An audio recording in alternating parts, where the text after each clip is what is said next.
Well, welcome to the Barna Resilient Pastor podcast, where we help pastors lead with wisdom, hope, and courage in a changing world. I'm Sharon Miller, and this podcast is part of Barna's mission to encourage and equip pastors to be resilient spiritually, emotionally, and in their leadership.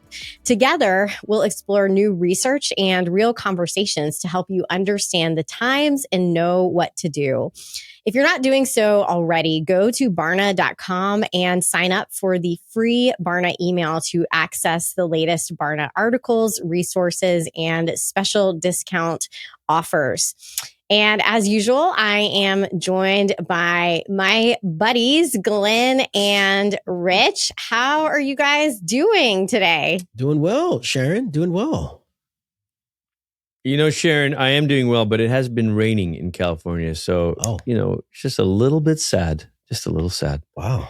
Oh, man. Y'all forget how to function when it rains. Is everyone okay? Church is canceled, Glenn, and all the rest? No, Rich, listen, you guys have had Sharon, have you had snow too? Didn't I see some pictures of you guys like making snowmen or something? Was that a while ago? Yeah, we had an ice storm and it shut everything down. Church did not meet for 2 Sundays in a row. 2? Wow. So, yeah, we canceled our service towards the end of January 2026. We canceled the service for only the second time in our history for snow. We did it for a hurricane once as well, but second time for snow. Yeah, I had to record our sermons ahead of time, and it was very triggering. Like, it took me right back to 2020 times. What's interesting, and here's an interesting point here pastorally, and I think Glenn, maybe Glenn, you like it. My assumption is that you like it more than most. Like pre-recording, like messages, I can't. So the team asked, "Hey, we're gonna be canceling. Do you want to pre-record?" I said, "Absolutely not." I said, "People will be with Jesus. I'm not pre-record." And there was just an instinct, like, it brought me back. And I was like, I am not doing any pre-recorded messages. Glenn, it seems like you have a spiritual gift for pre-recorded. Is that accurate?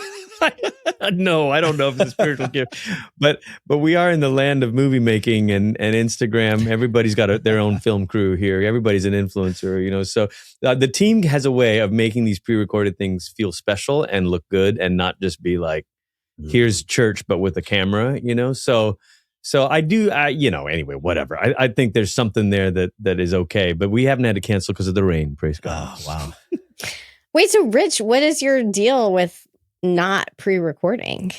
I did so many pre-recording messages over the course of 2 years. And then what also happened, which is why I say no to there's the online events as well, where folks say, "Hey, we're going to do an online conference. Can you pre-record?" It's always no for me now. I'm just like, I'm not doing any pre-recording because then I got to upload it on my phone. It takes forever, whatever. I'm like, you know what? I'm done pre-recording messages. So, I mean, that's a place where I'm just standing with firm conviction, everybody. You know what? Everybody's got to draw a line somewhere. Yeah, I could respect that. Especially as my eye was probably like twitching as I was pre-recording, just being taken back to those glorious days. Well, before we get into today's conversation, we want to thank one of our partners, World Vision. Together, in partnership with Danielle Strickland, 10 by 10, and the Barna team, they've created a free resource to equip parents, pastors, and leaders as you guide the spiritual lives of the kids and teens in your care. Download Parenting the Open Generation at worldvision.org/resilient26. Well, as pastors, none of us lead alone. One of the greatest gifts in ministry can be a healthy, wise group of lay leaders walking alongside of us. When a board relationship is strong, it creates clarity, accountability, prayer support, and long-term stability for the church. And so today, we want to talk about how to cultivate that kind of partnership. And I'm actually really excited to learn from you guys. This episode is going to be a little bit different than normal because we are the special guests, but I'm excited to learn from you because our elder board is only 1 year old. Wow. So we waited about 6 years, and we were actually counseled to do this. When we planted, we were counseled to wait at least 5 years to assemble an elder board, just because we did not know people well enough to make them elders. And that was tremendous wisdom. And speaking of 2020 again, that really bore that out. If we had appointed elders that quickly, we would not probably have had the elder board that we needed for that moment. And so we have not assembled an elder board until about a year ago, and we're kind of learning our way. So I'm excited to hear what you guys say. But according to a 2023 Barna study, 52% of pastors who report to a board of elders say that they have clear and shared vision and values. And so my first question for you is, from your experience, what actually creates alignment between a pastor and a board? Rich, you want to kick us off? Yeah, I'll kick us off. I've been on the New Life Fellowship Elder Board for 14 years now.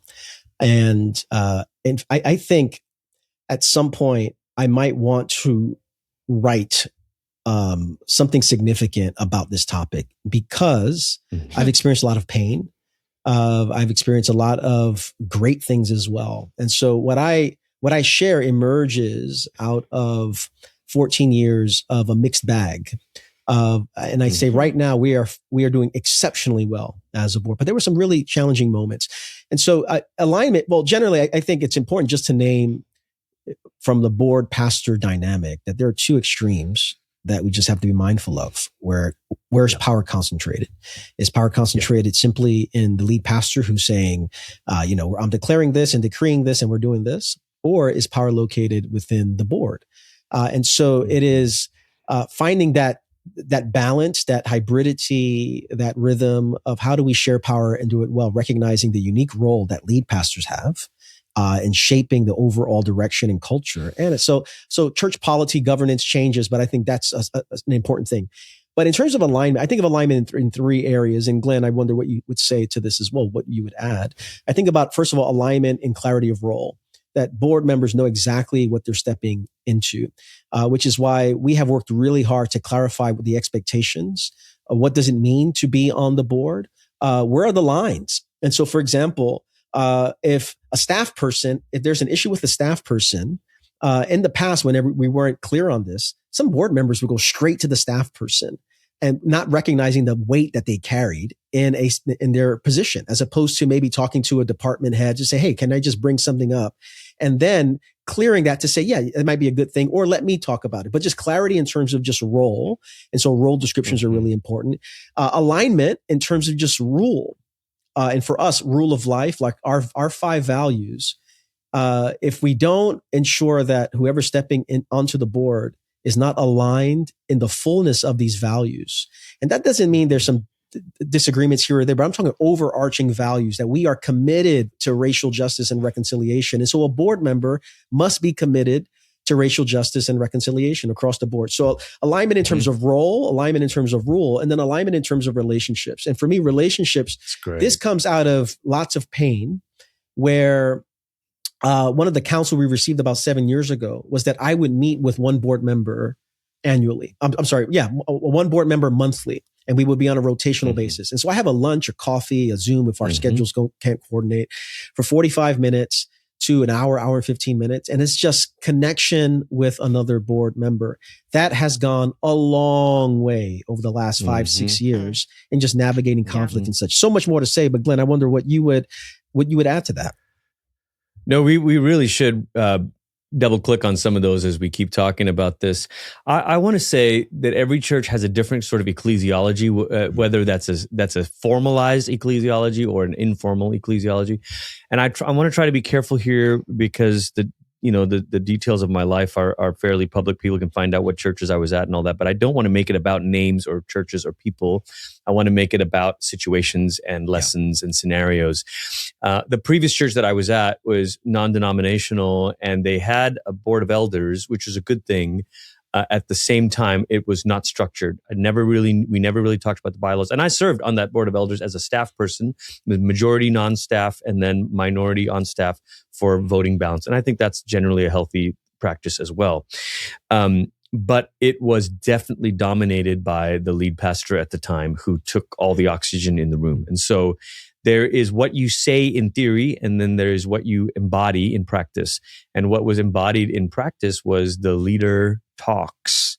And I did not get prepared for how to sit on a board or lead a board until I moved out here.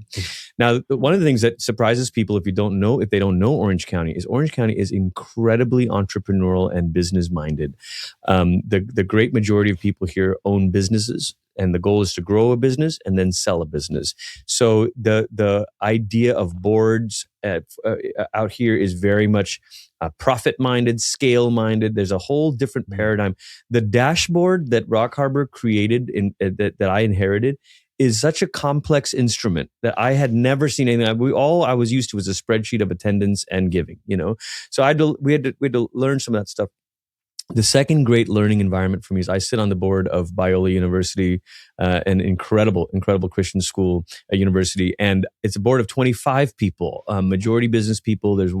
I'm one of two pastors, and I've learned things about good board governance and subcommittees and how to get people. So I had to go on a deep dive, you guys. I took a summer and I read Harvard Business Review has a whole collection of articles called On Boards. And one of our elders is a Harvard fellow, and I read everything we picked 5 or 6 articles together. We both read them, and then we talked about it. So it was part of my learning. So, I just want to say to anyone listening, and they're like, "Oh my gosh, I don't know how to do all this stuff." That's okay. We were not trained in how to do this stuff, and we don't have to. We don't have to learn. So let me just comment on the alignment piece. I do think the role of the board and the role of the pastor needs to be really, really crystal clear. Yeah. Are we board led or are we pastor led? And that phrase alone is super, super important. And so what we've landed on at Rock Harbor is we are pastor led, board overseen. Yeah. And so there's parameters for what the board does. And there's a saying in the business world, the board has to be in the kitchen, close enough to smell the food, but not close enough that you're tasting it, putting your finger in the pot. So they say, noses in, fingers out. That's a phrase in the business world. Noses in, fingers out. And I think that's really a good rule. You got to be able to smell what we're cooking, but don't go sticking your fingers in the porridge. We don't want that. So I came up with an acronym to make this succinct for our elder handbook, and that is Ambassador, Shepherd, Guardian. I originally had it as Ambassador, Shepherd, Shield, but that acronym is not so great. So we changed the last. So it's a Guardian, and Ambassador is they need to know what's happening at Rock Harbor. They need to be able to give an answer for it. They need to be able to be proud of our church. So when we look for future elders, if they're people who are a little bit cynical, a little bit unhappy, they're probably not cut out to be a good elder. I want you to be proud of what God is doing here. And then secondly, shepherds, all of our elders are involved in some ministry as a volunteer. They're serving, some of them are serving donuts. Some of them are, serving the community. And then guardian is where that really comes in. The guardian of missional fidelity, fiscal responsibility, and I guess theological fidelity as well. So you want all three: mission, finances, and theology is where they need to be guardians of. That's beautiful. Sharon, before we move on, I'm curious, because I'm not in the church planting world experientially, I know a lot of church planters and all of that, but so the wisdom to wait, I love that approach, because you don't really know. You're entrusting great amount of power to certain individuals in terms of the life of the congregation. Just what have you learned 1 year in? What are you learning around alignment? 1 year into the process. Mm-hmm. I mean, our elders have been phenomenal. They've been really patient because we are, and very wise, because we had inherited these bylaws. We planted with ARC, and that was a huge help as kind of like a starting point. But we also realized that the bylaws that we inherited gave more power to the pastor than we were comfortable with. And so we kind of rewrote those bylaws and then started onboarding our elders. But even then, right now we're kind of in the process of rewriting, like, how do we want to bring on more elders? And so many of these things, like grievance policy, there's so many things that we're having to do from scratch. But one thing that we talked about early on was just the importance of everyone having a posture of humility and listening and being willing to defer to one another, to count one another as, higher above themselves. And our elders have really embodied that well, because it has been a huge transition. There's been so many opportunities for misunderstanding just because they're coming in, and Ike and I are used to doing things the way that we did them before. But now we're realizing, we need to bring the elders into. Just last night, we met with our elder board, and Ike had to apologize. He said, I realized that we made a decision without you because I simply forgot to ask you. And it wasn't something that was necessarily a violation of the bylaws. It was more kind of a best practices kind of a thing, but they've just been so full of grace. And so, but it has been very workshop, we're having to, everything's been kind of slow as we're kind of figuring out our way forward, like what makes sense for the culture of our church. And so it's also encouraging, Glenn, to hear that you have been doing this for so long and yet still feel like there's this steep learning curve on how to do this well, even with all your experience. I did want to ask you, Rich, I wanted to circle back to something that you said about pain. Yeah. And I was curious if you could speak more to what is behind that. What are the mistakes that you have seen, experienced, that you have learned from, but were a source of pain initially? Yeah. One day I'll write a tell-all memoir around the stuff that some people know about. But I think a lot of the pain surfaced at critical points in just our nation's history, which reminded me as to why alignment from a values and not just a values perspective, but from a character perspective, from a community's in terms of the language that we use. And so 2020 was a very painful year for many pastors. It was a painful year for me on a board level because there was some misalignment with some folks who were on the board. And with me and not just me, just what our church has been about for a really long time. And so, I have learned in subsequent years, whenever we're getting new board members on, and I'm part of just one of the process of the phases of interviewing, when I'm talking to a board member, I want to know, to what degree are the values that we've been talking about for many decades? How are you wrestling with that? Where do you feel uneasy around some of that? Where and the things that I've preached about, where have you had pause? And what it does for me is two things. Number one, it helps us live in reality around where someone is, but also it's an opportunity for us to talk about right fit and chemistry. Because if someone does not believe that that sin does not manifest structurally when it comes to racism, that racism is only just an individual thing, then there's going to be some problems at some point whenever something emerges. And I say sin is not just an individual problem. It is that we need to repent of a racism, but it also shows up in institutions and structures.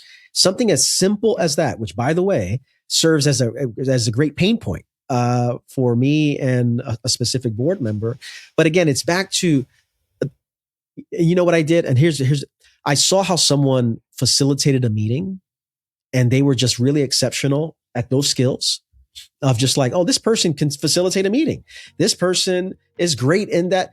And you can have all of those wonderful interpersonal skills and know-how. But if you don't have those values in which there's alignment there, sooner or later it's going to lead to some trouble. Well, I want to pause our conversation for a moment and say a special thank you to our partners at World Vision.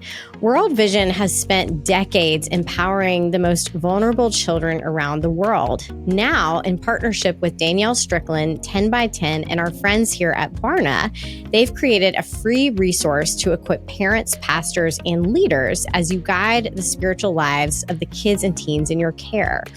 Parenting the Open Generation offers 9 practical principles to help you navigate the real challenges today's teens are facing and to support their faith formation in meaningful, grounded ways.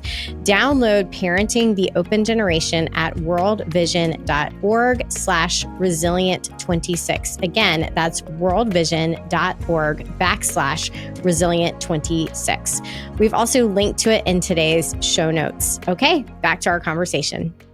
So I want to circle back to something you mentioned earlier, Glenn, that you were having to read up to educate yourself, reading Harvard Business Review, all of that about how to be on a board. But obviously we know that an elder board, it is like a traditional board, but it's also not like a traditional board.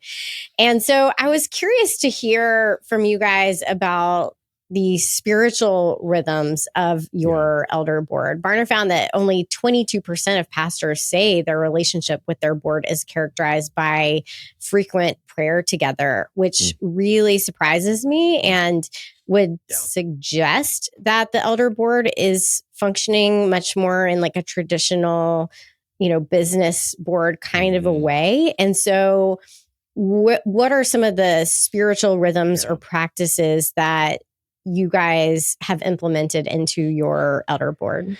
Well, yeah, I am so grateful for our elders, and we've onboarded a number of new ones since I've been here. We have terms and term limits and all that. But I think a good agenda template can help with this. And so we meet monthly, and we meet monthly for about 3 hours. So it's a long meeting. It's like 4:30 to 7:30. And we start with a Devo. Sometimes it's a book. I will say this. For my first year here, about 6 months in, we started a year-long journey through Pete's book, Emotionally Healthy Leader. And that was a game changer because I had to try to reset values. And, we've talked about this. The best way to shape culture is to get everybody using the same language, embracing the same rituals, telling the same kinds of stories, that kind of thing. So one of the language and practices that we wanted to enshrine in our new culture was some of this stuff from Emotionally Healthy Leader. And it was a game changer. There were some meetings that were very feisty and not necessarily in the best way. Yeah. Not just because there was truth telling. And then there were some back channel conversations happening. People would call other people after the meeting, and it's like that shouldn't happen. But you should not have those kinds of conversations outside the meeting. So that year was important. But that's because part of the template was putting that Devo there, praying together, all of that. The other part of the agenda that I'll mention is a staff highlight. And Rich told me to do this, which was such amazing advice, Rich, because Rock Harbor had been through some transition and turbulence. And a lot of times what happens when a church goes through transition, even prior to me arriving here, is elders have to step in a way, overfunction during a crisis, and staff in some ways underfunction, or they get displaced, and so there was some nervousness when staff saw elders around. They were a little bit like, "Uh-oh, dun dun dun, what happened?" And so they did not associate elders primarily with these are the people who bless us and champion us, So Rich gave me this idea to bring in one staff person at each elder meeting and have them share about their ministry area. And then we just pray over them. And sometimes the elders would be giving like prophetic words, or like, "Hey, I just sense the Lord saying this. I just want to pray the scripture over you," or "I just bless the work that you're doing." And that has been a culture changer in terms of the link of unity between staff and elders. And our elders lead the way. I mean, when we have morning prayer meetings, a number of them are there. Some of them can't because of different limitations. So I think the time how you use your meeting shapes what elders are for. And there's probably an hour, or the first hour of our meeting is around connecting with God and connecting with one another. I love that, Glenn. It's an interesting stat to say, 22% of pastors say, their relationship is characterized by frequent prayer. I think it might be helpful to tease that out just a little bit. Because when I think about prayer and the board, I think about it in at least 3 ways. There's intercessory prayer that we offer for the church and the needs of the people, and we're praying in that respect, or we're praying regarding matters. There's prayer one for another on the board, where we recognize we're a team here and we want to be praying for one another. But then here's a third part that we're prayerfully discussing. And I don't want to segment prayer as just something we do with our eyes closed, fixed in one direction, but that prayer can be something that we're doing all the time. We could be prayerfully discussing a matter, recognize. And so one of the things that we do, and in our own agenda, we have moments, and one of our previous board chairs said, after we hear a particular presentation, or we go through a particular area, he'll ask, and we've been doing this, is there an area where we felt the language is like a blip? Is there something a bit off that we need to either pray about or prayerfully discuss? That someone said something or something happened, we could just easily move on. But you know what? Let's take a moment. Let's pause. What might God be saying? Is there something in you that didn't feel right? And let's bring that before the Lord and before one another. And now let's prayerfully discuss it. If we're seeing prayer in that way, then prayer can saturate so much of the board, as opposed to, okay, we have 5 minutes to go. Let's be good elders and pray with 5 minutes to go before this meeting adjourns. And then we'll pick it up next month. In terms of the rhythms, we've done 3 things. And again, a webinar might be needed on this here, honestly, because it's just so much. You got it. There's our rule of life portion together. So one of the things, we've had season around this. So what I mentioned here are not things we do every month, but they're seasonal. When I meet with an elder one-on-one, I'm talking to them about one aspect of our values. And then that elder comes and shares about how they're trying to faithfully wrestle with this value of contemplative life, of racial justice, of emotional health, of being missionally minded. And so they share for 15 minutes, and then we pray for them and bless them in the name of Jesus. And then we begin to talk about our agenda. So that's one way that we've had to, develop rhythms. Another is, like Glenn did with his board with Emotionally Healthy Leader. We've done the same over other books. We did one book by Peter Steinke called Uproar, which was his last book on anxiety, which we realize as a board, we deal with a lot of anxious matters. And if we're not paying attention to our anxiety as a board, we're not going to lead well. And so we went through maybe 6-7 months reading, and then at the start of every board meeting, 15-20 minutes of discussion around that. Third thing is we have 1 to 2 board retreats per year, just one-day retreats where we go find another location where again, we just did one a couple of weeks ago from just the time of this recording, and time for slow. We had 1 hour of group kind of discernment. One of our board elders is a spiritual director, and it was like prayerful. And then we had large discussion. So those are some of the rhythms that we have. But again, let's reframe what we say when we mean by prayer, as opposed to everything can be very prayerful. Even how we're looking at spreadsheets and looking at all this, it can be done in a very prayerful way. Can I just have 5 minutes of your webinar when you do it, Rich? You should do it with me. So the board retreat thing, you do 2 or 3 a year, which is remarkable. Our board meetings are monthly. We have a retreat just once a year. Yeah. But the part of the retreat template, this is one of the things I've really learned from serving on the board at Biola, is I in my mind, I was like, elders, boards, it's about decisions and votes and, the Robert's Rules of Order and, make a motion, who's second, And my board chair told me, he's like, we don't make a ton of decisions. Like, that's not why we get. So I had to think about, why, I don't understand. Then if we're not just here to decide, what do we do? And we are praying, we're seeking God together, but there's also discussion and there's also education. So Biola uses this term called a board education session. And whenever I go for a board meeting, there's like half a day that's spent where they are presenting something to us about the university or about a challenge. Like we spent this whole last time, 2 hours learning about AI and the future of higher ed, so that we could be educated. Why? Because probably in the future, we're going to be asked to make decisions about things, but you cannot make decisions about things that you have not learned about, And so in a similar way, these elders are going to be asked to vote on a budget. Do they know how church planting works? Do they know how, so we actually, on our board retreat, we did a whole session on strategies for multiplication. And they're all busy people. So I gave them 3 podcast episodes from the Unstuck group. I go, listen to these episodes. They're all about multiplication, multi-site strategies. Here's an AI summary of the 3 episodes, And then we took an hour and a half going through it. And so that was a board learning session. The next day when we have an ideation session, it becomes better. You can't ideate until you've educated. And I think that education has to come before ideation. Come on, somebody. I feel the spirit.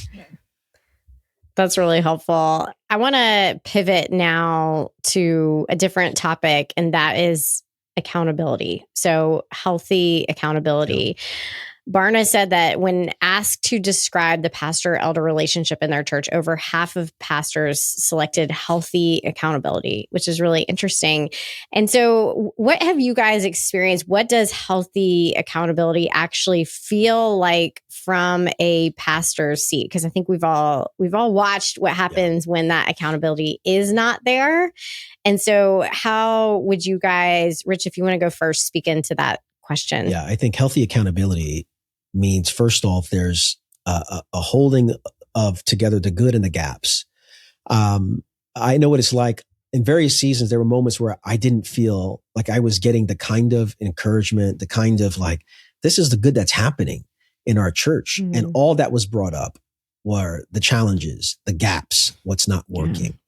And so I think good accountability happens when there's a culture where we're recognizing, number one, this is where God is at work. These are the things that are happening.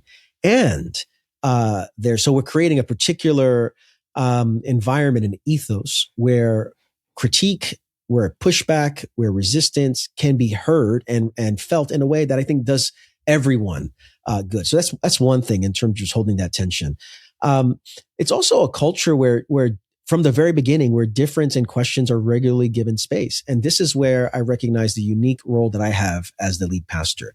I carry an enormous amount of power. I know my words weigh very heavily on our church. I can get up and say certain things and sway the congregation in particular directions. I'm fully aware of it. I'm fully aware of it. And there's probably so many more gaps of my awareness around this here, which is why when we're doing board interviews and such, I have to lead the way as the lead pastor in saying, are you able to disagree with me? Are you able to speak up? Are you able to raise a different a viewpoint if you feel it in the meeting, or if you want to pull me to the side? Mm-hmm. And so I have to invite a lot of that, because lots of folks, they see me as the pastor. That's the one bringing the word of God. And so it's, and depending on, then you get cultural dynamics into it, certain cultures which are conflict averse, certain personalities who are conflict averse. It's layer upon layer. And so I have to, as a pastor, say, are you able to have at least a growing ability, do you sense, to speak your mind, to push back when you don't think that something is going right? And not everyone has that. And not everyone is where they need to be. And so I have to, on a regular basis, say, now that's my issue. On another board, they might be so heavy handed. That's all you hear. And so there's a different kind of approach that we're taking there. But I imagine that for a large percentage of people, the pastor would serve the church as a whole well if they say, now I'm going to say certain things. And if you disagree, or if you see it differently, you need to let us know in this context, so we can figure out ways that we can move forward together. There are about 100 more questions that I want to ask you guys. And unfortunately, we are out of time. But I did want to land, Rich, I actually wanted to invite you, since you're just a fount bubbling over with wisdom about elder boards. And I think we're all waiting for your next best-selling book on elder boards. It won't be best-selling. It won't be best-selling, that's for sure. Very niche. Keep going, Glenn. Waiting for boards. Lots of great. Lots of. Yeah. Reeling it back in. So, because we do have people listening who are on elder boards, I actually wanted to end, Rich, could you just speak to anyone who's listening who is on an elder board and is wondering, how can I support our pastor? Yeah. What would you say to them? I'd say a couple of things. One, specific words of affirmation go a long way. And by that, I mean, if you see something good happening in the life of the congregation, it's one thing to say, Rich, you're doing a great job. Keep it up. As opposed to, I see what's happening in the middle school area. And I see what's happening with your team. I think specific words can go a long way. Number two, and the board that I have has, I did not ask them to do this, but I would recommend any board to do this. They have sent Rosie monthly cards of words of encouragement, just rotating, saying, we're grateful for you. We're praying for you. This is who you are to our church. And that has gone such a long way in encouraging not just her, but us together, out of the life of our marriage. We're leading the congregation. That goes a long way as well.